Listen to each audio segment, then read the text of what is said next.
Gloire soit rendue à celui qui est au-delà de toute réalité en sa puissante parole, qui est Machia et Maître. Bonjour, bonsoir à tous ceux qui sont dans les pays où il fait jour, à tous ceux qui sont dans les pays où il fait nuit. Voilà, salut à tous. C'est le prophète Laoré. Je veux qu'on s'entretienne un peu sur un thème qui est très puissant. Voilà. C'est pas moi qui suis puissant, mais c'est le thème qui est puissant parce qu'il vient de celui qui est au-delà de la puissance. Donc Hachem nous a envoyé un message pour rappeler encore avec la notion qu'on a révélée dans le cours précédent du nom de Hachem. Pourquoi on dit Hachem? Hachem, c'est pour parler du tétragramme, ok? Ce puissant nom-là qui a été révélé à Moshe Rabbeinu, à Horeb, voilà. Donc Massa pour d'autres, voilà. En Kikongo, ça se dit Massa. En Yiddish, c'est Moshe, voilà, ou Moshe Rabbeinu. Donc Hachem, ça signifie en hébreu le nom, ok? Voilà. Le nom, on utilise ce nom-là, ce mot le nom, pour parler du Créateur, qui a donné son nom à Moshe, à Horeb. Et ce nom-là est composé de 4 consonnes, qui sont en hébreu, Yod, He, Vav, He. On constate que c'est des consonnes. On ne peut pas prononcer des consonnes. On a besoin de voyelles à l'intérieur pour pouvoir prononcer. Mais ces voyelles-là, aujourd'hui, ne sont plus connues. Ou sont peut-être voilées. Voilà. Donc, on n'a plus la capacité, le potentiel de prononcer ce nom-là. Qui est le nom que le Créateur a donné afin qu'on puisse parler de lui. Voilà.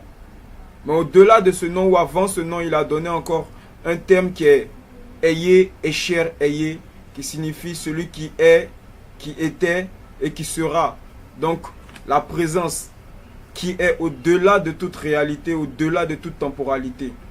Voilà, donc, c'est ces 2 termes-là qui sont les termes premiers utilisés, en tout cas par nous, la génération qui va suivre Moshe, qui va suivre Moïse, qui va venir après Moïse, qui vont suivre cette Bible-là. Voilà, cette parole qui a été donnée au mont Sinaï. Donc, on va d'abord, on sait maintenant Hachem, ça signifie quoi? Donc Hachem, ça signifie le nom. Vu qu'on ne peut plus prononcer, alors on dit, on parle au nom de son nom. Voilà, voilà pourquoi on dit Hachem. Ok? Ou Ahaya Ba Hachem. Celui qui est. Celui dont le nom est. Ok? Voilà. On va commencer avec ce verset, ce message-là d'Hachem qui nous a été donné dans Jérémie 7, chapitre 7 bien sûr, du verset 1 au verset 15. On va commencer par le verset 2, parce qu'au verset 1, c'est une présentation. Hachem parle à son serviteur, tout et tout. On va prendre ce qui nous intéresse. Donc je lis la parole, béni soit-elle. Écoutez la parole du Adonai, Jean de Yehudé. Vous qui passez par cette porte pour venir m'adorer, voici ce que le Yah de l'univers, Hachem d'Israël, vous fait dire. Améliorez votre façon de vivre et d'agir, alors je vous laisserai habiter dans ce pays. Vous dites, c'est ici le temple du Adonai, c'est ici le temple du Adonai, c'est ici le temple du Adonai. Ne mettez pas votre confiance dans ces paroles trompeuses. Améliorez plutôt votre façon de vivre et d'agir. Dans vos rapports, les uns les autres, respectez le droit. Donc là même déjà pour commencer, on voit que la parole vise ses adorateurs. Voilà, il vise ses adorateurs. Ceux qui ont connaissance déjà de comment il doit marcher de manière à le glorifier. Ok? Voilà. Donc ensuite, il dit, n'écrasez pas par l'injustice les orphelins ou les veuves. Arrêtez de tuer ici même les innocents. Ne suivez plus d'autres esprits qui font votre malheur. Alors je vous laisserai habiter ici, dans le pays que j'ai donné à vos ancêtres depuis toujours et pour toujours. Donc les esprits qui font votre malheur, cela veut dire quoi? Cela veut dire que ces adorateurs en ce moment adorent des esprits qui ne connaissent même pas, des esprits qui ne sont là que pour les induire en erreur, pour leur faire souffrir, pour ne pas leur donner ce qu'ils doivent avoir. C'est ces esprits-là qu'ils adorent. Alors Hachem nous dit en vérité, il faut se détourner de ce chemin-là. Il faut revenir à lui. Lui qui est le véritable. Voilà. Au verset 8. Mais vous mettez votre confiance dans ces paroles trompeuses qui ne valent rien. Quoi, vous volez, vous tuez, vous commettez des adultères, vous faites des serments faux, vous offrez des sacrifices aux esprits de la honte. Vous suivez des esprits étrangers que vous ne connaissez pas. Ensuite, vous venez vous présenter devant moi dans ce temple qui m'est consacré et vous dites, nous sommes sauvés. Et cela pour continuer à faire des choses horribles. Ce temple qui m'est consacré, est-ce que vous le prenez pour un abri de voleurs? En tout cas, c'est ce que je vois moi. Le Adonai, je le déclare. Allez donc au lieu saint que j'avais à Silo. Autrefois, j'habitais là. Voyez ce que j'en ai fait à cause de la méchanceté d'Israël, mon peuple. Eh bien, moi, le Adonai, je vous déclare, vous avez agi aussi mal que lui. J'ai passé mon temps à vous avertir, mais vous n'avez pas écouté. Je vous ai appelé, mais vous n'avez pas répondu. Vous mettez votre confiance dans ce temple, il m'est consacré, et je vous l'ai donné à vous et à vos ancêtres. Eh bien, je vais le traiter comme j'ai traité le lieu saint de Silo. Et vous, je vous rejetterai. Comme j'ai rejeté loin de moi les gens, vos frères d'Éphraïm. Ok? Gloire lui soit rendue. Ici, le Créateur parle de ses adorateurs. Donc, de tous ceux qui le connaissent déjà, en premier lieu, et qui sont en contact avec lui. Cela veut dire quoi? On sait que on ne peut pas rentrer en contact avec lui directement. On entre en contact avec lui par sa parole ou par son esprit. Donc, il parle de tous ceux qui ont une notion de lui et qui sont en contact avec lui par sa parole ou par son esprit. Donc, ceux qui ont ce bel ouvrage-là, qui est la Bible. Ok? Ce message nous est donné pourquoi? Parce que depuis quelques siècles, nous suivons des propos qui n'ont rien à voir avec son enseignement, qu'il a révélé aux êtres que nous sommes par sa parole, qui est le Mashiach Emet. Donc Mashiach signifie choisi de Yah, Yah signifie Seigneur, choisi du Seigneur, Emet en hébreu signifie la vérité. Donc le vrai choisi, voilà sa qualification. Le nom du Christ dans les lieux célestes, c'est Mashiach, c'est Emet, voilà la vérité. Donc cette vérité-là nous a donné des enseignements, une direction à suivre, qu'aujourd'hui on ne suit pas. Mais pourtant on prétend qu'on fait ce qu'il veut. Voilà pourquoi il parle de son temple. Il ne dit pas dans la ville, il dit non. Il dit, ce message est pour ceux qui sont dans son temple. Ceux qui parlent et qui viennent devant lui, dans ce lieu-là, qui est consacré, mais qui font des bêtises. Qui viennent dans ce lieu-là, mais ne veulent pas changer véritablement. Donc ne veulent pas suivre la véritable parole, la véritable donnée qui a été révélée par le Mashiach. Ok? On va voir de nos jours déjà, on observe dans son église, dans son temple, des querelles inutiles. Ok? Des querelles inutiles.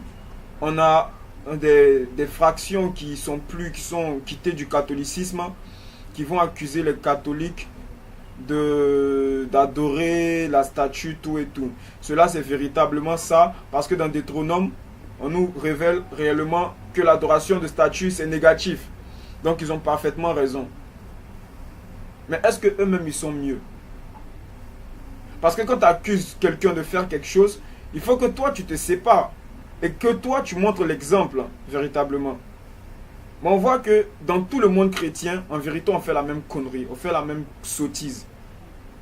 J'insulte pas mes frères, mais c'est l'action qui mène que j'insulte. Parce que c'est une action qui est négative. Cette action-là induit nos frères aujourd'hui et tout le peuple à être soumis spirituellement. Alors à être soumis aussi matériellement. On voit que dans le monde chrétien, on n'a que des pleurs. Ok? On est tout le temps là en train de pleurer. Je suis pauvre, j'ai pas de mari, je cherche un travail. C'est tout le temps les pleurs. Mais pourtant, on dit on a celui qui est au-dessus de tout nom. Donc, c'est pas logique. C'est pas logique que tu marches, soi-disant tu marches selon celui qui est plus puissant que tout le monde. Et puis toi, c'est toi toujours tu pleures. Mais ceux qui ne marchent pas comme lui, eux, ils pleurent pas. Pourquoi? Alors on va faire sortir une connerie qui dit que c'est au paradis on va être riche. C'est au paradis. Mais si la terre ici, il faut souffrir. Mais pourtant, on va rouler dans les 4x4. Non, ça n'a rien à voir avec au paradis. C'est ici ça commence. Dans la parole, il n'y a aucun serviteur d'Hachem. Aucun serviteur. On va commencer à parler depuis Adam jusqu'à de nos jours. Aucun véritable serviteur d'Hachem était pauvre. Même Mashiach, il n'était pas pauvre. Ils mangeaient tous à leur faim. Abraham, il avait des bêtes, tellement d'animaux que lui et son frère Lot, pour ne pas dire son neveu, ont dû se séparer parce qu'il y avait tellement de bétail. Il n'y avait plus de terre pour nourrir tout ce bétail-là. Ok? On ne va pas parler de David parce que là, on va dire qu'il était roi. Mais quand on prend Yilmaya, Jérémie, il avait des propriétés. Au temps de la guerre, même Hachem lui dit, mais va, tu vas acheter encore une propriété encore. C'était un message, mais on voit que pour acheter, il faut avoir de l'argent. Donc il avait un potentiel financier. Esaïe et autres, Moïse, tous ces gens-là, ils étaient riches. Mais pourquoi nous aujourd'hui on dit qu'on suit leur enseignement et on suit le Mashiach lui-même et on n'arrive pas à matérialiser cette richesse-là? Car si tu es pauvre dans le spirituel, tu es pauvre dans le physique. C'est comme ça. Alors on va dire, mais est-ce qu'il y a les sorciers qui sont riches, ils ont de grosses maisons dans le monde astral là-bas, dans le monde parallèle, et puis ici ils sont pauvres? Mais on ne parle pas de l'énergie des sorciers. Eux, c'est une énergie moindre. On parle, vous dites que vous avez le Tout-Puissant. L'énergie du Tout-Puissant, c'est une énergie qui se matérialise dans tous les mondes. Ça se matérialise partout jusqu'à venir se matérialiser ici. C'est pas possible que ça ne peut pas se matérialiser ici et ça se matérialise dans le spirituel. Mais qu'est-ce que tu dis? Tu dis rien. Ok? Maintenant, pourquoi cette énergie-là ne se matérialise pas? Parce qu'on ne suit pas véritablement les enseignements du Mashiach. On ne suit pas ces enseignements. On va commencer par la base des bases. L'enseignement qui concerne la Torah, la loi. Quand on demande à un frère aujourd'hui ou à une sœur chrétienne, qu'est-ce que c'est que la Torah? On ne connaît pas la Torah, c'est quoi? On ne sait pas. La Torah, ça veut dire, c'est un mot hébreu qui signifie, si on traduit en français, ça signifie loi. Ok? Donc, quand on parle de cette Torah-là, ceux qui ont un peu une notion disent que, bon, c'est la loi de Moïse, hein. Voilà, donc nous, maintenant, le Christ est venu, il a aboli tout ça, il ne faut pas respecter. C'est avant, au temps de Moïse, on respectait ça, donc c'est plus trop forcé, quoi. Maintenant, on respecte les 10 commandements. Mais tu vois un chrétien, tu lui demandes, cite-moi les 10 commandements, il ne sera pas capable de te citer les 10 commandements. Mais pourtant, on dit que c'est ça qu'on suit. Mais frère, sérieusement, il ne faut pas rester là à écouter des gens qui vont venir vous faire sortir des trucs. Parce que ces gens-là, ces personnes-là, c'est vrai, c'est joli, joli ici. Mais quand vous serez devant le Mashiach, en train d'être jugé, et c'est vous qui serez jugé. Quand on est au tribunal, quand on juge l'homme qui est inculpé, c'est pas son avocat on juge. Quand lui on emprisonne, son avocat il continue, lui il bouge. Hein. Donc comprenez cette notion-là.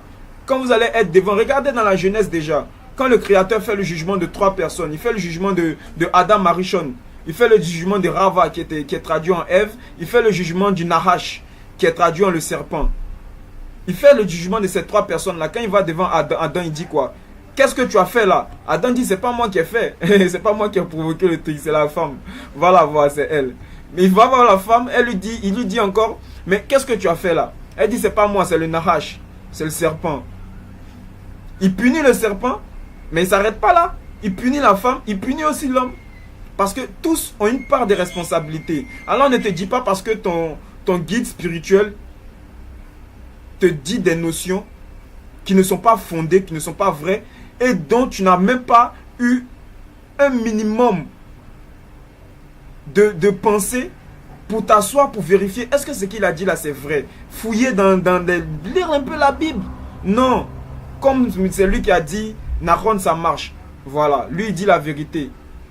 On ne va pas chercher à trop se casser la tête. On est venu sur la terre, c'est pour se casser la tête. On n'est pas venu pour jouer. On n'est pas ici pour faire joujou. Non, on n'est pas venu pour faire joujou. Donc comprenez bien ces notions-là. Alors on va raconter que Mashiach a dit que la loi de Moïse est abolie. Ok? On va voir si c'est vrai. On va prendre les Bibles en Matthieu 5, 17 à 20. je lis la parole du Seigneur. J'ai une Bible parole de vie. Ne pensez pas que je suis venu pour supprimer la loi de Moïse. Ça, c'est le Mashiach qui parle. Ou l'enseignement des prophètes. Je ne suis pas venu pour les supprimer, mais pour leur donner leur sens. Je vous le dis, c'est la vérité. Tant que le ciel et la terre dureront, on ne supprimera rien de la loi. On ne supprimera ni la plus petite lettre, ni le plus petit détail. Et cela jusqu'à la fin du monde. Voilà ce que le Christ lui a dit. Ok? Il dit qu'il n'est pas venu supprimer. Donc tous ceux qui disent qu'ils sont serviteurs du Christ et qui disent que le Christ est venu supprimer la loi, c'est des menteurs. C'est pas moi qui le dis, c'est la parole qui le dit. Vous êtes des menteurs. Parce que lui, ce qu'il a dit, c'est pas ce que vous dites. Vous dites le contraire de ce qu'il a dit. Ok? Il continue au verset 19. Il dit, supposons ceci. Quelqu'un désobéit à un seul commandement. Le plus petit de la loi. Ça veut dire que s'il désobéit à un seul commandement, il dit un seul, le plus petit de la loi, ça veut dire qu'il obéit aux autres, mais il désobéit au plus petit. On continue. Et il apprend aux autres à désobéir aussi. Eh bien, cette personne-là sera la plus petite dans le royaume des cieux. Donc, on voit que cette personne-là a la possibilité de rentrer aussi dans le royaume des cieux, malgré qu'il a désobéi, mais il sera le plus petit. Ok? On dit, mais si quelqu'un obéit à la loi et apprend aux autres à obéir aussi, cette personne-là sera importante dans le royaume des cieux. Oui, je vous le dis, obéissez à la Torah mieux que les maîtres de la loi et que les pharisiens, sinon vous ne rentrerez pas dans le royaume des cieux. Voilà ce que le Mashiach a dit. Aujourd'hui, dans les églises, on n'enseigne pas la Torah. On ne vous enseigne pas la Torah. Mais pourtant, vous dites que vous allez rentrer dans le royaume. Comment vous allez rentrer dans le royaume? Il dit de manière allégorique ici que la Torah, c'est la clé de rentrer. C'est la clé. Mais tu n'as pas la clé, tu ne peux pas rentrer. Voilà pourquoi dans un autre verset, il va dire qu'on force la porte. Ça force pour rentrer. Mais ils n'ont pas la clé, donc ils ne peuvent pas rentrer. Alors n'écoute pas ton guide qui va se faire appeler père en plus. Ce que le Mashiach a dénoncé. Il dit, vous ne vous ferez point appeler père. Vous n'appellerez point quelqu'un sur la terre ici père. Sans tout de même fois parler du géniteur. Mais on va s'appeler père spirituel. On va dire que ça c'est mon père spirituel. Ça c'est mon père spirituel. Ce qui n'est pas la parole. On voit que nos frères aujourd'hui, mes frères, vous avez bien sûr été appelés par le Mashiach. Oui, ça c'est vrai. L'appel il est sincère. Mais maintenant ça dépend de qu'est-ce que tu fais de ton appel. Quand ton téléphone sonne, c'est vrai qu'il y a une sonnerie. Donc tu as décroché. Maintenant ça dépend si tu parles en bien à la personne. Il te répondra en bien. Mais si tu parles en mal, il te répondra mal au téléphone. C'est comme ça, c'est logique. Donc, qu'est-ce que vous faites de votre appel? Parce que vous n'enseignez pas la parole. Voilà pourquoi dans les églises, on ne va pas enseigner ce passage de Mashiach. On va plutôt donner des notions pour dire que Paul a dit, Paul a dit, Paul a... Mais Paul, qu'est-ce qu'il est? Qui il est Paul? Paul, il est le disciple du Mashiach. Paul, il parle de Mashiach. Mais Mashiach est plus important que Paul. Alors si Paul, lui, vient parler au nom de Mashiach. Donc c'est ce que le Mashiach dit qu'on doit suivre. Et non pas ce que Paul a dit. Et qu'est-ce qui prouve que c'est Paul qui a dit? Parce que tous les écrits des apôtres ont été écrits bien après leur mort. Donc rien ne prouve que c'est Mashiach et c'est Paul qui a écrit ce passage-là. Ceux qui ont écrit les apôtres sont des élèves. Et par moments les élèves des apôtres. Donc qui ont gardé l'enseignement qui leur a été donné et qui ont mis ça sur la feuille. Mais aussi n'oublions pas que la Bible a été entre les mains de l'église. Quand je parle de l'église, je parle de la vraie église. Voilà. Je parle de l'église catholique avec Constantin et tout son staff, ses évêques. C'est eux qui vont déterminer de qu'est-ce qui est canonique comme on dit ou qu'est-ce qui n'est pas canonique. Donc qu'est-ce qui peut passer. Qu'est-ce qu'on doit utiliser comme livre ou qu'est-ce qu'on ne doit pas utiliser? Il y a eu beaucoup de personnes qui ont écrit sur la vie de Mashiach. Il y a même le livre de Yehuda, Judas, dont ses élèves ont écrit, donné des notions, mais on n'a pas introduit dans la Bible. Donc on a fait une sélection. On a fait une sélection. Mais cette sélection, dans cette sélection-là, Bedrat Hashem, le Créateur montre sa gloire encore. Parce que dans cette sélection-là, il confond l'ennemi. La notion qu'on a longtemps demandé au peuple de ne pas respecter. C'est la notion la plus fondamentale même de l'enseignement du Christ. Car quand il dit qu'il est venu faire la volonté du Créateur, et il n'est pas venu faire sa volonté. Il dit, vous direz, Seigneur, Seigneur. Mais ce n'est pas le fait de dire mon nom qui importe. C'est le fait de faire les œuvres. Mais quelles sont les œuvres? Vous dites les 10 commandements. Vous dites les 10 commandements. Là, il ne parle pas de 10 commandements. Il parle de toute la Torah. Dans aucune version, il est noté 10 commandements. Il dit toute la Torah. La Torah comporte 613 points. Je ne veux pas là pour le moment rentrer dans les notions de valeur numérique. Sinon, si on rentre dans les notions de valeur numérique, vous verrez que la Torah est à la même valeur, la Torah complète à la même valeur numérique que les 10 commandements. Ok? Il faut qu'on se réveille véritablement, mes frères. Il faut qu'on arrête de suivre ce qui est faux. Il faut qu'on cherche la vérité. Le Créateur nous avertit. On ne vient pas dans sa maison pour s'amuser. On ne vient pas dans sa maison pour s'amuser. On ne joue pas avec sa parole. Il est écrit, adore le Créateur, aime-le. Mais crains le Mashiach. Il faut le craindre. Quand on dit qu'il est une épée terrible, des gens, voilà, je ne sais pas comment je vais dire, on vibes là et puis on oublie. Il est terrible. Et quand vous dites qu'il va venir juger, c'est sur quel support il va juger? Sur quelle base? C'est sur la loi il va juger. Parce que c'est quoi qu'il va prendre pour attester que toi tu es pécheur et toi tu n'es pas pécheur? Parce que dans Jean on nous dit que le péché c'est la transgression de la Torah. On ne dit pas que c'est la transgression des 10 commandements, on dit que c'est la transgression de la Torah. Alors que tu sois croyant ou pas, tu te dois d'étudier, d'apprendre la Torah et de la mettre en application. Parce qu'il en va de ta survie. Mais si tu ne le fais pas, et tu dis que parce qu'on ne m'a pas enseigné, mais tu as une Bible. Naron, même si tu ne sais pas lire, tu peux donner à quelqu'un, il va te le lire. Mais quand on vous parle, mes frères, vous ne voulez pas écouter. Vous dites que comme mon père spirituel ne m'a pas dit, donc je n'écoute pas. Comme une soeur à qui je parlais un peu un jour, on va faire une petite parenthèse, je lui donnais un peu des notions sur les règles alimentaires. Voilà. Je lui disais que ce n'est pas bon de manger, comme la Torah le dit, les poissons sans écailles. Voilà. Elle m'a dit, celui-là, moi je n'ai pas mangé, comment je ne peux pas manger le silu? Et elle m'a donné en même temps une recette pour dire que c'est trop bon. Alors je lui ai dit, voici pourquoi tu ne dois pas manger. Symboliquement, le Créateur nous a donné ces règles-là afin de nous apporter une énergie. Ok? On va traduire les animaux qu'on ne doit pas manger, les animaux qu'on doit manger par impur. Ok? Mais le mot hébreu, ce mot hébreu qui était traduit en impur, c'était une mauvaise traduction. Le mot véritable traduit, il donne en français fermé au Créateur. Donc ça te ferme, ça ferme tes possibilités. Tu ne peux plus recevoir du Créateur.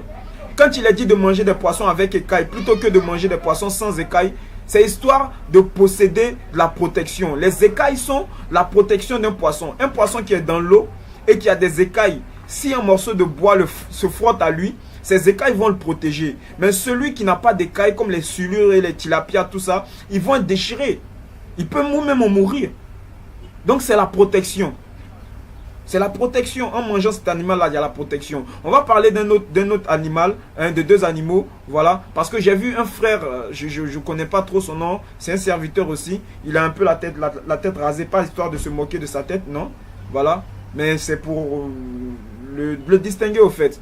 Un frère des îles était venu lui demander une notion par rapport aux règles alimentaires. On parle du porc, tout et tout. Mais qu'est-ce qu'on doit faire? Est-ce qu'on ne doit pas manger le porc ou pas?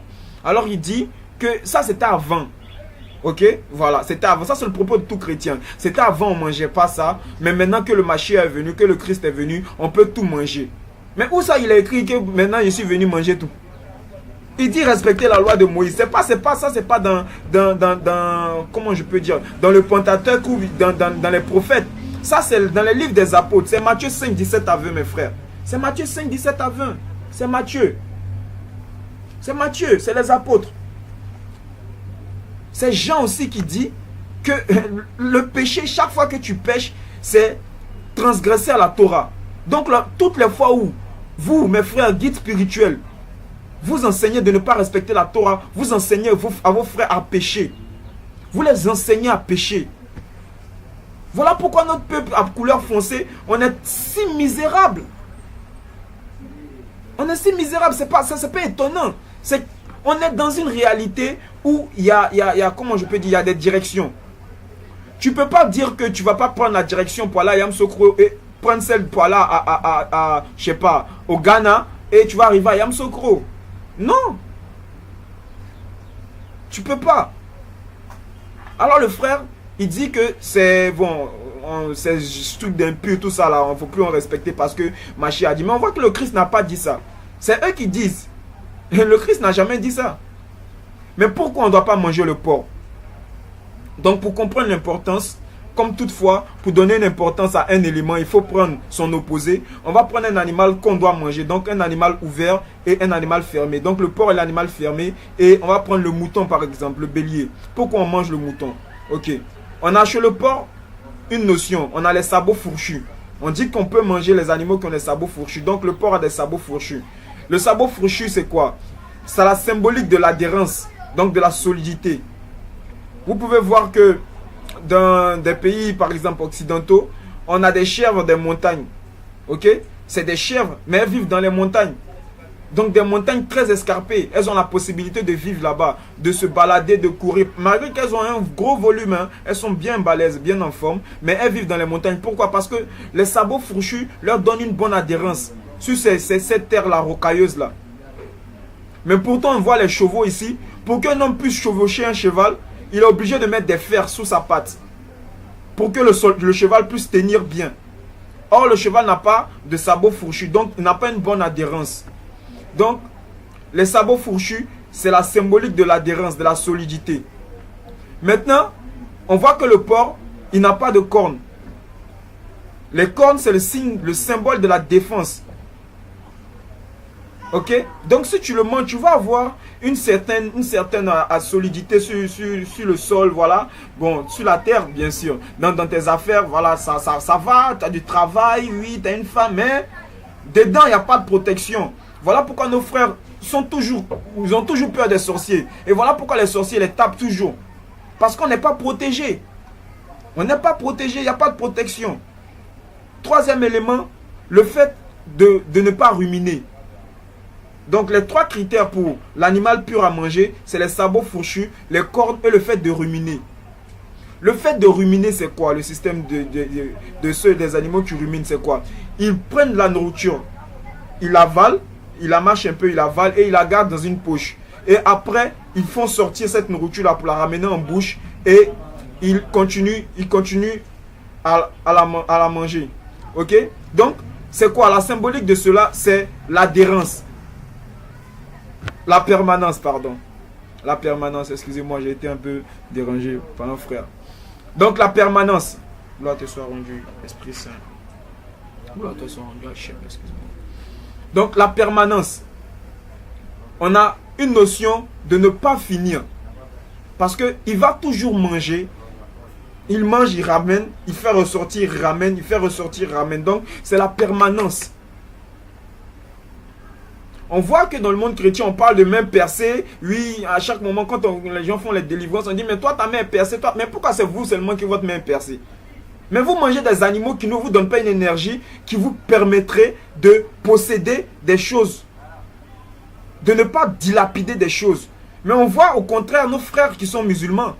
Qu'est-ce qui se passe? Ils mangent le mouton. On voit. Quand on parle de commerce, prenez un foyer musulman, vous verrez, il y a toujours l'argent. Il y a toujours l'argent. Parce que l'animal qui mange leur donne de l'énergie. Donc c'est une ouverture. On est dans un monde d'énergie. Hachem nous a donné ces notions-là afin qu'on puisse avoir de l'énergie. Et pas afin qu'on puisse, je sais pas. Voilà.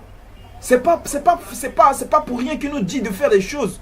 Il sait, lui c'est lui qui sait. Nous ne savons pas. Alors nous devons suivre. Et chercher à comprendre pourquoi il nous a donné d'abord. Voilà pourquoi on étudie la parole. Et on ne la lit pas comme vous le faites, mes frères. Moi, je n'en disconviens pas, vous êtes des appelés. Et ça, je le dis encore, vous êtes des appelés. Maintenant, ça dépend de qu'est-ce que vous faites de votre appel. C'est ça. T'as appelé, tu veux faire ce que ton corps veut, mais tu ne comprendras pas la parole. Mais si tu as appelé, tu veux faire ce que HM veut, tu comprendras la parole. Parce que tu vas l'étudier plutôt que de la lire. on va voir qu'on va rester dans les enseignements de nos frères. On reste constamment dans les apôtres et on va prendre l'histoire de Machia. Ouais, il est parti là, il a fait ça, il a fait ça. Et puis on va dire, oui, tu vois, il faut marcher comme ça, comme marcher. Puis... Non! La parole révèle des notions plus terribles que ça. Ça, c'est un volet terrestre. Voilà pourquoi on parle de Machia, on parle de parole faite chair. Là, il a un mot terrestre. Mais dans son mot terrestre, il va révéler même des notions spirituelles. Donc, que vous ne touchez jamais. Car on fait une sélection des versets qu'on peut expliquer.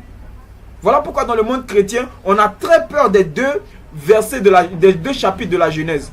On n'explique pas les deux chapitres de la Genèse. Parce qu'il y a blocage. C'est en cela on reconnaît ceux qui ont le Saint-Esprit et ceux qui n'ont pas le Saint-Esprit. Ce n'est pas le fait de faire des miracles qui veut te dire que tu as le Saint-Esprit, non. C'est pas ça. Mais on y reviendra en prochain cours. Vedrat Hachem. Donc, on a cette notion-là. Sabot, fouchu, adhérent, solidité. On voit nos frères musulmans. On va dire nordistes même, parce que ce n'est pas forcément des musulmans qui... Voilà. Les nordistes même, ils aiment beaucoup la viande de mouton. Ok? Mais ils ne mangent pas le porc. Cet apport énergétique-là qu'ils prennent là, on voit l'impact dans leur vie. Car il dit, le Créateur, il dit qu'il veille à matérialiser sa parole. Donc s'il a dit, il va le faire. Il a dit, il va le faire. Donc quand il dit que si tu manges un animal qui a des sabots fourchus, tu seras solide dans les voies, dans le business. C'est eux qui sont dans le transport. C'est eux qui sont dans le commerce. Et on se plaint, oui, pourquoi? Mais ils font ce qu'il faut pour être. Ils font ce qu'il faut. Mais si toi tu ne fais pas ce qu'il faut, comment tu vas réussir? Ton frère, il est comme toi, il a une tête, voilà. Mais il a pris le chemin qu'il faut. Ok? Donc on a aussi le fait de ruminer, c'est l'abondance. Parce que qui dit permanence dit abondance. Plus c'est là et plus ça s'accumule, ça devient beaucoup. Ok? Et on a les cornes qui sont le signe de la défense. Vos guides spirituels n'ont aucune notion dessus. Pourquoi? C'est pas parce qu'ils ne peuvent pas avoir, parce qu'ils ne veulent pas avoir. Ils préfèrent mentir et prendre l'argent au peuple. Prendre l'argent au peuple. Prendre l'argent au peuple et les tromper par 2, 3, 4 miracles. Mais comme le peuple aussi, il est habitué à ne pas voir qu'autour de lui, à chaque instant, il y a des miracles autour de lui. Et que c'est seulement quand on va réveiller un cadavre. Je dis un cadavre parce que c'est des cadavres qui sont réveillés. On va réveiller un homme mort, ok? On va dire là c'est un prodige. Mais le fait que toi tu sois venu voir l'homme mort là se réveiller, c'est pas un prodige? Est-ce que tu savais que tu allais te réveiller ce matin? N'est-ce pas un prodige? Le fait que tu aies le potentiel de pouvoir marcher. Va dans les hôpitaux, tu vas voir qu'il y a des personnes qui ne peuvent plus marcher. Ils ont eu un accident, on a coupé leurs jambes. Quand ils te voient marcher, ils comprennent à quel point c'est quelque chose de miraculeux le fait que toi tu aies tes 2 jambes. Sais-tu toute l'énergie, tous les malrimes qui ont été traduits en ange, tous les malrimes qui rentrent en union pour faire pousser une petite plante? Ça c'est un prodige et un miracle. On a des prodiges et des miracles partout, chaque jour. Donc ce n'est pas ce que ces frères-là font qui peut convaincre quelqu'un. Ce qui peut convaincre quelqu'un, afin de dire que oui, toi tu marches selon le Mashiach, c'est quoi? D'avoir la parole. Il a dit, Matthieu 24, 24, de faux prophètes et de faux Christ vont venir. Au point de tromper les choisis du Seigneur. Mais qu'est-ce qu'ils vont faire pour nous tromper? Ils vont faire des prodiges et des miracles. Alors on dit, mais est-ce que, à part le Christ là, est-ce que quelqu'un peut ressusciter quelqu'un? Qu'est-ce que vous croyez? C'est le Créateur qui permet. C'est le Créateur qui permet. Dans la Torah, il dit, quand un frère se lèvera du milieu de vous, ou quelqu'un qui voit dans les rêves un prophète, et il dira qu'il veut faire un prodige et un miracle, s'il réussit, et s'il vous demande de le suivre, afin d'aller adorer un autre esprit que moi, ne le suivez pas parce que c'est moi qui le permets. C'est clair, il a dit. C'est lui qui permet tout. Mais il le permet afin de voir à quel point toi tu l'aimes. Parce que si tu es basé sur le fait de ce que tu vois, tu n'as rien compris. Tu n'es pas dans la vision de son enseignement. La vision de son enseignement enseigne une chose. Le fait de considérer et de constater et d'affirmer que il est malgré que tu ne le vois pas. Voilà pourquoi le symbole de son alliance c'est la circoncision. Ce qu'on va voir un frère Marcelo va faire un enseignement bidon. Et cela, j'ai été très déçu. Je savais déjà que, voilà, c'était pas ça, mais à ce point-là, on va dire que oui, mais la circoncision, c'est pas quelque chose de si important. Mais qu'est-ce que tu dis, la circoncision, c'est pas important? Et le Créateur, il prend Moïse, il donne de l'énergie à Moïse pour aller faire une mission terrible face à Pharaon, pour démontrer sa puissance à Pharaon. Et Moïse, la nuit est couchée et il vient, il dit qu'il va tuer Moïse. Moïse dit, mais pourquoi tu vas me tuer? Je t'ai pas manqué de respect, tu m'as dit de partir. Je dis, ok, je vais partir, je suis couché. Est-ce que c'est pas parce que je dors? Bon, ok, je vais plus dormir, je vais me lever. Si tu veux que je veille, je vais veiller. Mais il dit qu'il va tuer Moïse. Moïse ne comprend pas ce qui se passe. Mais il y a sa femme Séphora, Séphora qui était la fille d'un prêtre, ou prophète même. Elle va avoir la connaissance de ce mystère-là, qui est pourquoi l'Éternel veut tuer Moïse. Elle va courir, elle va prendre une pierre, elle va circoncire son enfant. Elle va prendre le bout du pénis, elle va le mettre sur l'orteil de l'enfant. Et de Moïse, pardon. Elle va le mettre sur l'orteil de Moïse. Et cela, histoire de symboliser l'union. Révéler quel est le féminin de Moïse. Que l'action qu'elle a menée, c'est l'action aussi que Moïse a menée. Alors l'Éternel va laisser Moïse. Pourquoi? Parce que, symboliquement parlant, le Créateur n'a pas dit à Abraham, Jean, parce que je veux faire joli, de circoncis-toi. Non. Il n'a pas dit ça à Abraham pour faire joli. La circoncision est la symbolique de la vision qu'on va appeler la vision d'Hébert. Le fait de considérer le Créateur malgré qu'on ne le voit pas. Et de savoir que tout est de lui. Je vais rentrer un peu dans des notions. Bon, il y a des personnes qui sont sensibles, mais je vais parler un peu des organes génitaux. On a la verge chez l'homme. Mais la verge, quand l'enfant mâle naît, on a une peau qui est devant la verge. Ok? Donc tous ceux qui voient la verge vont dire que c'est la verge naturelle, c'est ça. Donc c'est la peau là qui est le membre même en vérité. Ok? Mais à partir de la circoncision, qu'est-ce qu'on fait? On prend cette peau là, visible là, et on la coupe.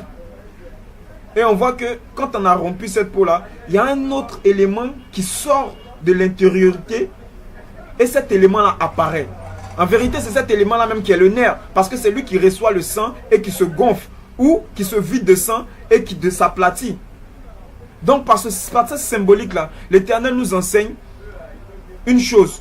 C'est pas parce que tu ne me vois pas que je ne suis pas. Et c'est pas parce que tu ne me vois pas que c'est pas moi qui suis celui qui fait tout. D'où le fait que cela, c'est la symbolique de l'alliance avec Moïse et l'Éternel. Mais avant lui, avec Abraham et l'Éternel. Et quand on dit que nous, on est serviteurs du Seigneur et qu'on va banaliser cette notion-là, c'est grave. C'est grave, mes frères. C'est grave. C'est grave. On voit que vous n'avez aucune notion de la parole. Vous n'avez aucune notion de la parole. Et on voit des frères, des nombreux frères qui sont là, qui vous suivent, mais qui n'ont aucune notion eux-mêmes. Ils sont encore plus bas que vous. Pas parce qu'ils ne peuvent pas avoir, parce qu'ils ne veulent pas avoir. On ne va pas prendre la parole pour la lire. Comment on peut concevoir une chose comme ça? On te dit que la parole, là, il ne faut plus respecter, c'est ancien, et là, c'est nouveau. Mais si vous ne voulez plus que je respecte, il fallait me donner une parole. Le Nouveau Testament seulement, vous faites un livre comme on a fait, il y a les petits bouquins là, on dit dans le Nouveau Testament. Pourquoi on n'a pas fait comme ça de la Bible? Depuis quand, même si vous donnez un ouvrage à un enfant de CP1, et il va vous dire, l'ouvrage pour commencer, je dois commencer par le début, je ne peux pas commencer par la fin. Comment on peut te donner une notion et on te dit de ne pas étudier, de ne pas considérer la première partie, parce que la première partie n'est pas importante, c'est la seconde partie qui est importante. Depuis quand tu as vu ça? Mais si ce n'est pas important, pourquoi vous avez collé et puis vous nous avez donné les deux? C'est pas logique. C'est pas logique. Mais on va vous dire tout. On dit que la Torah, le Pentateuque et les apôtres, les prophètes, c'est le chemin du Mashiach. Tout ça, c'est lui. Il dit qu'il est la parole, la seule parole. Donc si tout ça c'est la parole, voilà pourquoi il dit que Moïse rend témoignage de lui. Parce que Moïse rend témoignage de la parole. Et c'est la parole, elle, qui rend témoignage de la Torah. Pourquoi? Parce que Moïse n'est pas parti dans les lieux célestes pour aller prendre la Torah là-bas. Moïse est resté à Horeb. Et il a reçu un malrim, un ange, qui lui a révélé par le bien de la parole la Torah. Donc Moïse a d'abord reçu la parole. Et c'est cette parole-là maintenant qui va révéler la Torah. Voilà pourquoi Mashiach a dit que Moïse est témoin de lui.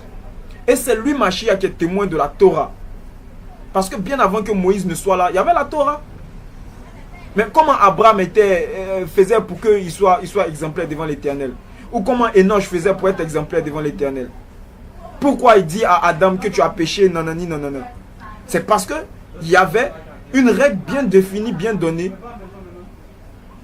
qui transgressait, faisait que l'être était appelé pécheur, mais qui respectait, faisait que l'être était appelé saint. Donc sanctifié. Car il dit que je suis l'Éternel saint, soyez saints car je suis saint. Donc mes frères, il faut arrêter de se laisser tromper par des personnes. Il faut que vous lisez la Bible, il faut que vous respectez la Torah. Pas parce que je le dis, mais parce que c'est ce que le Mashiach lui dit. Il ne faut pas qu'on écoute des gens, parce que ce n'est pas eux qui vont nous juger ou bien qui vont faire quoi. C'est celui qui doit te juger là, c'est lui que ta parole, il faut écouter. Et c'est à lui que tu vas avoir affaire. Ce n'est pas quelqu'un d'autre que tu vas avoir affaire. Et mes frères aussi qui sont là, qui disent que oui, du genre, bon, moi c'est pas encore mon temps. Tu connais ton temps toi? Tu connais pas ton temps, tu sais combien de temps il t'a donné à vivre? Il y a des frères avec qui tu bavardes le soir et quand vous vous réveillez le matin, on dit que le frère il est resté dans son lit là, il ne s'est plus réveillé. Son temps était fini. On ne connaît pas notre temps, donc arrêtez de dire que genre, mon temps n'est pas encore arrivé, quand mon temps va venir, je vais suivre la parole. On ne dit pas d'aller à l'église, non, on te dit d'avoir la parole, de l'étudier, de marcher selon elle, et voilà. Afin de toi-même avoir du bien, toi-même recevoir du bien, c'est pas pour quelqu'un, c'est pour toi d'abord. C'est ce qu'on te dit. Au lieu de toujours te morfondre, de pleurer, oui j'ai ça, j'ai ça, j'ai ça. Mais voici le secret, voici la clé de les solutions de tes problèmes. Ok? Comme on parlait de vol dans la parole, on va dire peut-être, mais il exagère le frère. Il n'y a pas de vol, mais s'il y a des vols, quand on parle de la dîme, dans quelle notion le Christ a dit qu'aujourd'hui un apôtre a le potentiel ou a le droit de prélever la dîme? Où ça qu'il est écrit? C'est écrit nulle part. Voilà pourquoi nos frères vont enseigner plutôt la même connerie que le catholicisme vont enseigner. Mais vous dites que vous n'êtes pas pareil qu'eux. C'est ce que vous dites. On vous voit devant les églises en train d'insulter les catholiques. On vous voit dans les vidéos en train d'insulter les catholiques. Les catholiques, ils sont fidèles à leurs notions. Ils savent qu'ils sont dans le mensonge, mais ils sont dans leurs notions quand même. Mais vous dites que vous êtes retirés d'eux. Mais on ne voit pas le changement. Le système de la dîme, vous faites pareil qu'eux. Pareil. Vous n'êtes pas des Kohanim, vous n'êtes pas des Lévites. Voilà ce qu'il est écrit. Dans la parole. Deutéronome 18, 5. Le glorieux Créateur dit qu'il a choisi les Lévites pour son service. Ok? Voici un nombre. On va prendre nombre 18, versets 25 à 28. Ok? On parle de la dîme. Ça, c'est la dîme des dîmes. Ça, c'est la dîme que les Kohanim, les Lévites devaient donner eux-mêmes. On va le prendre rapidement. On va prendre Deutéronome 4 d'abord. 14, Deutéronome 14. Voilà. Deutéronome 14, verset 28. Ok. On dit, tous les 3 ans, vous mettrez de côté un dixième de votre récolte de l'année. En cours, vous le mettrez en réserve dans vos villes. Ainsi, les Lévites qui ne possèdent pas de terre comme vous pourront venir se servir là. Les étrangers installés chez vous, les orphelins et les veuves qui vivent parmi vous pourront venir le faire aussi. De cette façon, ils mangeront à leur faim. Alors le Haya, votre Hachem, vous bénira dans tout ce que vous faites. Ok? Dans tout ce que vous ferez. Autant pour moi. On voit clairement ici ce que le HM dit. Il parle des orphelins, des veuves, des lévites, des étrangers. Ou qu'il a dit pasteur, il a dit prêtre. On va dire qu'on est prêtre selon selon les lévites. Tu ne peux pas être prêtre selon les lévites. Les lévites c'est une famille, les Kohanim c'est une famille. On dit la famille de Lévi. C'est une famille bien définie. Un Yehudaïte ne peut pas devenir prêtre parce que ce n'est pas un lévite. Un Danite ne peut pas devenir prêtre parce que ce n'est pas un lévite. Seuls les lévites peuvent être prêtres. Seuls les lévites. Et puis seuls eux peuvent prélever la dîme. Mais qui tu es pour prélever la dîme?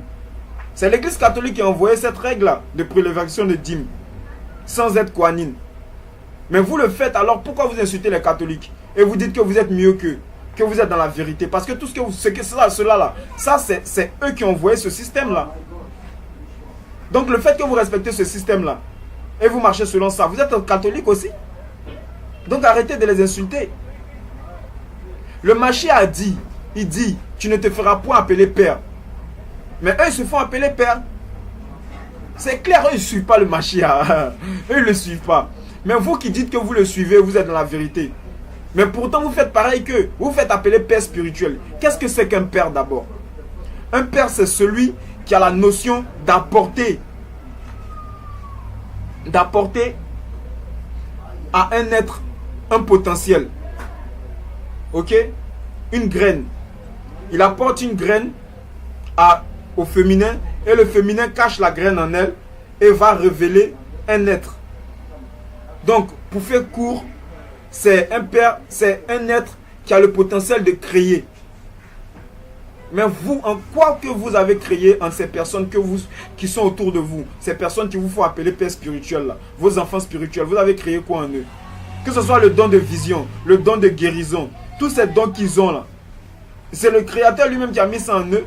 Vous n'avez fait qu'une seule chose, les aider à se connecter avec l'Esprit Saint afin que leurs dons puissent être amplifiés, ou se connecter avec d'autres esprits afin que leurs dons puissent être amplifiés, qu'ils aient la possibilité d'utiliser leurs dons. Est-ce que le marabout n'a pas de vision? Est-ce qu'il ne fait pas de guérison? Est-ce que la féticheuse, la commune, elle ne fait pas de vision? Est-ce qu'elle ne fait pas de guérison? Alors une fois, je parlais un peu avec une soeur prophétesse et je lui parlais, je lui disais, elle me disait que mais il y a les naissances, les trucs comme ça. Voilà, mais je lui disais, est-ce que le marabout là, quand on s'en va le voir pour avoir des enfants, est-ce qu'on n'a pas des enfants? Est-ce que la communion, quand on s'en va la voir pour avoir des enfants, est-ce qu'on n'a pas des enfants? On a des enfants. Donc Naron, il n'y a pas de différence. Il n'y a pas de différence, ok? Alors elle m'a dit, mais est-ce que les enfants ils durent? Comme si elle avait fait, je sais pas, elle avait fait un bilan global des naissances que les marabouts permettent d'avoir dans l'année. Et puis pour les chrétiens, et puis elle avait pesé le tout. Non, il ne faut pas dire des choses parce qu'il faut dire. De la même manière que les enfants qu'ils donnent meurent là, pour vous aussi ça meurt. C'est pas eux qui décident de la mort de ces enfants, c'est Hachem lui-même. Il faut comprendre une chose. La parole elle est claire. Si tu veux marcher de manière tordue avec elle, tu seras tordu. Parce qu'en vérité, tu ne peux pas la tordre, c'est toi qui te tords. Le fait qu'on se fait appeler père spirituel, c'est un gros mensonge. On ne peut pas se faire appeler père spirituel, on peut se faire appeler guide spirituel. Mashiach, dans toute sa vie, il n'a jamais été appelé père. Il a toujours été appelé frère. Et il a toujours appelé tous ses apôtres, pas mes fils spirituels, il les a appelés mes frères spirituels. Mais vous-même, vous n'êtes même pas Mashiach, vous vous faites appeler père spirituel. Et puis vous dites que vous faites ce qu'il a. Vous faites quoi qu'il a fait? Donc on voit que le système de la djinn déjà, c'est un mensonge. Ok? Le système de la notion de père spirituel, c'est un mensonge encore. Et quand on dit qu'on n'adore pas la statue, quelle est la statue qu'ils adorent les catholiques? Quand on parle de statue, on va parler de la Vierge Marie. Non, ça c'est pas la première statue que le catholicisme adore. Les catholiques adorent la statue de l'homme qui est cloué sur la croix. C'est eux qu'ils adorent, c'est lui-même, c'est lui on adore d'abord. La première fois que les Occidentaux sont arrivés sur notre continent et ont enseigné cette notion-là spirituelle à nos ancêtres, c'est sous le nom de Jesus ou Jésus qu'ils ont dit. C'est le nom qu'ils ont donné à leur statue. C'est pas un évangélique en ce moment. Un évangélique n'était pas là pour dire que non, c'est nous on a prononcé ce nom-là, les premiers on a inventé ce nom-là, les premiers à avoir fait connaître ce nom-là au monde entier, c'est les Grecs ou les Romains. Mais l'église catholique, c'est, voilà pourquoi on dit l'église chrétienne romaine, c'est romain. Ce nom Jésus, sa base c'est quoi? C'est le latin, sa base. C'est une notion purement latine. On dit pourtant qu'on a fait la traduction de Yehoshua. Ok? Donc, déjà même, c'est pas la traduction de Yehoshua, mais c'est la traduction de Yeshua. Voilà. Parce que Yehoshua, on a un H et on a un O. Ok? On a G-E-H-O-S-H-O-U-A. Ok? Ça fait Yehoshua. Ça, c'est le véritable nom du Seigneur Sauveur. Et après, on va dans le dialecte, on va raccourcir le nom. Ça va devenir de Yehoshua, ça va devenir Yeshua. Et ce Yeshua là, quand on va le traduire en latin, on va transformer le Y en J, ok? On va transformer le E, on va le mettre, ok? On va mettre le S, le Oshua, on va le mettre S et U, ok? Voilà. Et enfin, on va ajouter la marque latine, qui est un S à la fin, qui ne correspond à aucune lettre de Yehoshua, qui ne correspond à aucune lettre de Yeshua. Parce que quand on parle de translittérature, qui est la science de transmettre ou de convertir les lettres d'un dialecte à un autre dialecte, on parle de transmettre les lettres à lettres, correspondre les lettres à lettres, lettre à lettre, lettre à lettre. Mais là, on a induit une lettre, on a introduit une lettre qui n'a aucune correspondance dans le nom originel. Ça veut dire que ce n'est plus le nom originel qu'on a traduit, c'est un nom purement latin qu'on a maintenant. Voilà pourquoi, au lieu d'enseigner ce que le premier, l'original enseigne, qui est le fait de respecter la Torah, lui, il enseigne quelque chose d'autre, qui est le fait de ne pas respecter la Torah, le contraire. On a le premier Yehoshua, qui est l'élève de Moshe, de Moshe Rabbeinu, qui va être traduit en tant que Josué, ok? Mais on voit que la traduction, ça fait rigoler un peu parce que on va nous dire que ce même nom Yehoshua là, c'est traduit en Josué, et puis en même temps, ça peut être traduit encore en Jésus, mais dans la même langue, hein? Dans la même langue. Mais ça, mes frères vont pas regarder. Mais comment aussi on peut admettre une connerie pareille? On nous dit que celui qu'on nous enseigne, c'est quelqu'un qui est un homme de Judée, donc d'Israël. Mais si on t'enseigne une notion de quelqu'un d'Israël,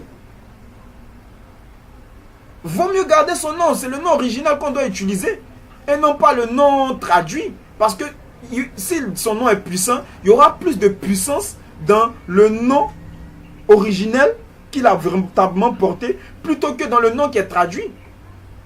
Mais on voit que dans le milieu chrétien, c'est le nom traduit qu'on va utiliser.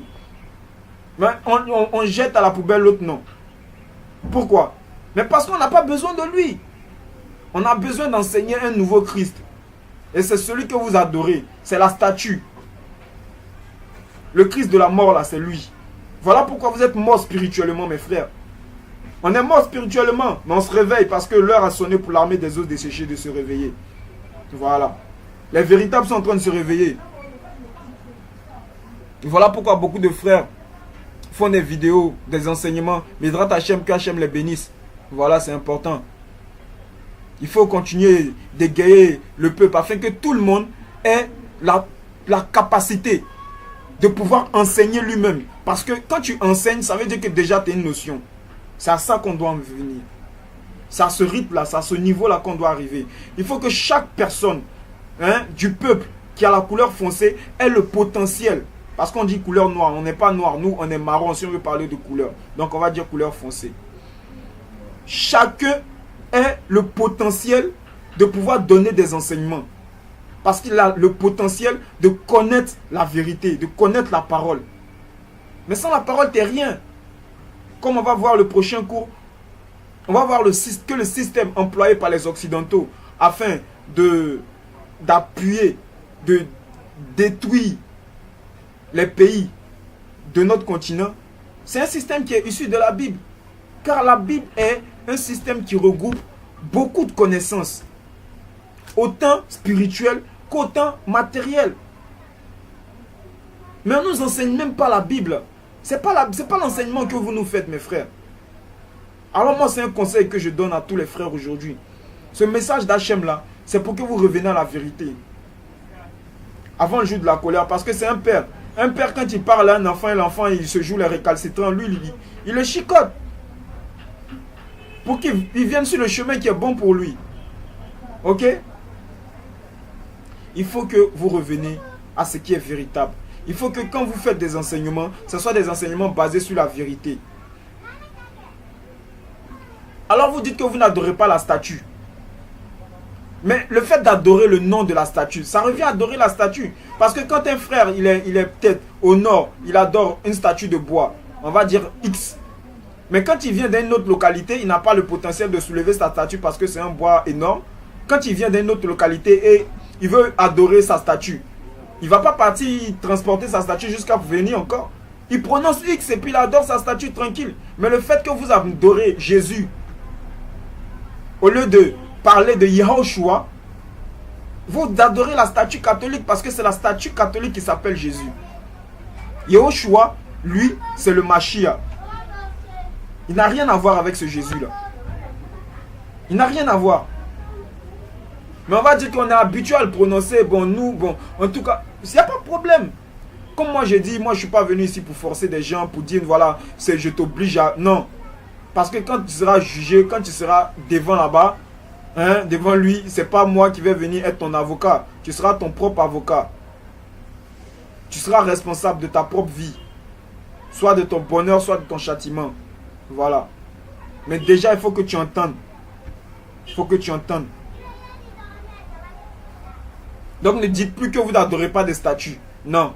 Dans tout le monde chrétien, on n'adore que des statues. Tous ceux qui sont chrétiens adorent la statue. Parce que le nom Jésus que vous prononcez là, c'est le nom de la statue. C'est elle qui est un grand caractère dans toutes les églises catholiques. Car eux ne voilent pas la chose parce qu'eux ils font l'adoration pure. Voilà. Voilà pourquoi ces statues-là les récompensent. Et on voit que de manière financière, sociale, les membres de l'église catholique, le peuple catholique est assis financièrement, socialement, que les membres des évangélistes ou les autres fractions. Pourquoi? Parce qu'eux ils font ce culte-là comme il faut le faire. Cette adoration se fait avec des statues. Ils le font avec des statues. Cette adoration, c'est le contraire de l'adoration du Mashiach. Donc, ils enseignent le contraire. Ok, ils le font aussi. Ils enseignent le contraire. Et cet esprit-là les récompense. Mais vous êtes dans le flou. Vous êtes dans le flou. Vous dites que vous n'êtes pas... Oh, vous êtes avec... Voilà, donc lui, il ne comprend pas. Comme tu fais un peu, il te donne un peu aussi. Voilà pourquoi vous souffrez. Vous êtes tout en train de vous faire délivrer. Cela veut dire que quoi? Cela veut dire que même l'esprit, même vous ne l'avez pas chassé. Parce que s'il était chassé, et puis il revient, il te chasse encore, il dit, chaque jour, j'ai été chassé. Mais c'est qu'il ne te chasse pas. Il envoie tes affaires un peu, c'est tout, dans la maison. Ok? Donc il faut, mes frères, que vous preniez conscience. Il faut que vous preniez conscience véritablement. Parce que si Hachem nous envoie ce message, c'est parce qu'il nous aime. Et avant qu'il frappe, il veut avertir pour que ses enfants puissent permettre qu'il ne frappe pas. Voilà, c'est un créateur bon, c'est un créateur amour. Voilà ce qu'on doit faire. On doit revenir au véritable enseignement du Mashiach. Il a dit de respecter la Torah, on respecte la Torah. On marche comme il veut. Et on va voir les retombées. On va voir la plénitude, on va être heureux. Mais tu es malheureux et tu pleures chaque jour. Mais on te donne la solution. Mais tu dis, naturellement, tu ne veux pas. Non. Si c'est cette solution-là, vaut mieux mourir. Et puis tu cries encore, Mayo, aïe, ça me fait mal. Mais on te dit, voici, prends ça. Ça va calmer la douleur. Non, je ne veux pas ça. Tu pleures encore. Hein? Il faut te réveiller, mon frère. Il faut te réveiller. Il y a tellement de notions qui révèlent que le christianisme, il n'y a qu'un seul christianisme. Et ça, vous le savez. Même le jour du culte, le dimanche, ce n'est pas un jour qui a été décidé par des évangéliques. C'est un jour décidé par l'église catholique. Et les évangélistes, quand ils ont dit qu'ils se retiraient du catholicisme, est-ce qu'ils ont changé ce jour de culte? Non. C'est pas dans la Bible qu'il est écrit venez m'adorer le dimanche. Non, je suis désolé. On dit de Shabbat, 7e jour.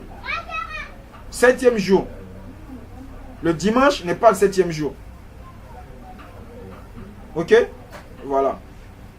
Donc c'est un jour établi par les catholiques et que vous respectez encore. Donc on n'est pas venu pour déjà faire un cours sur ce que, voilà, catholique, non. La notion que je vous dis, mes frères, c'est quoi? C'est que même si vous êtes dans le catholicisme ou vous êtes dans le monde évangélique, le plus important, c'est que vous utilisez déjà la Bible. Vous avez déjà la Bible, gloire à l'Éternel. Utilisez-la comme il faut. Et ne l'utilisez pas renversé. De grâce, n'utilisez pas renversé. Parce que si vous continuez de l'utiliser renversé, Naron, ça va chauffer. Ça va chauffer. Ok? Donc, Bédrat Hachem, il faut que tout le monde soit heureux. Il faut que les femmes qui cherchent des enfants ne cherchent plus des enfants. Parce qu'elles aiment beaucoup d'enfants. Et qu'elles passent à autre chose. Parce que la vie, là, ça n'est pas au niveau matériel, là. Ce niveau terrestre, là. Enfants, boulot, travail, tout ça. Non, on doit se lever. On doit se lever, aller. Il y a tellement de notions, il y a tellement de choses. On ne doit pas rester bloqué. On est resté trop de siècles bloqués là. À ce niveau d'enfants, miracles. Ça, c'est pas des miracles, ça. Ok? Il faut que tous, on puisse être capable d'avoir la vision d'Abraham Avinu, d'Abraham Abana. Il faut qu'on ait la vision de Moïse. Il faut qu'on ait la vision d'Ésaïe. Il faut qu'on ait la vision de Jérémie. Il faut qu'on ait la vision que Mashiach nous enseigne d'avoir. Cette vision dans laquelle on considère et on a le potentiel de percevoir ce qui est caché et de connaître ce qui est caché. De se connecter à celui qui est au-delà afin d'avoir une véritable modification dans ce monde-là. Car si aujourd'hui on voit qu'à la tête de nos États, c'est des formations, c'est des... Voilà. Mais on voit qu'eux, ils sont connectés à des esprits, mais on voit leur influence. Ok? On voit leur influence. Ok? Mais nous, on a le plus puissant. Mais droit Hachem, on ferait un cours pour savoir, pour voir pourquoi on dit que le nom de Mashiach, c'est le nom au-dessus de tout nom. En tout cas, ce n'est pas ce nom Jésus. Voilà, on verra c'est lequel des noms. Et pourquoi c'est le nom au-dessus de tout nom. Parce que comme j'ai dit, nous, on ne va pas dire des choses pour dire. On va apporter toujours des preuves. Donc, gloire soit rendue à l'Éternel. Et puis, bye bye à tout le monde au prochain cours. Voilà, bye bye.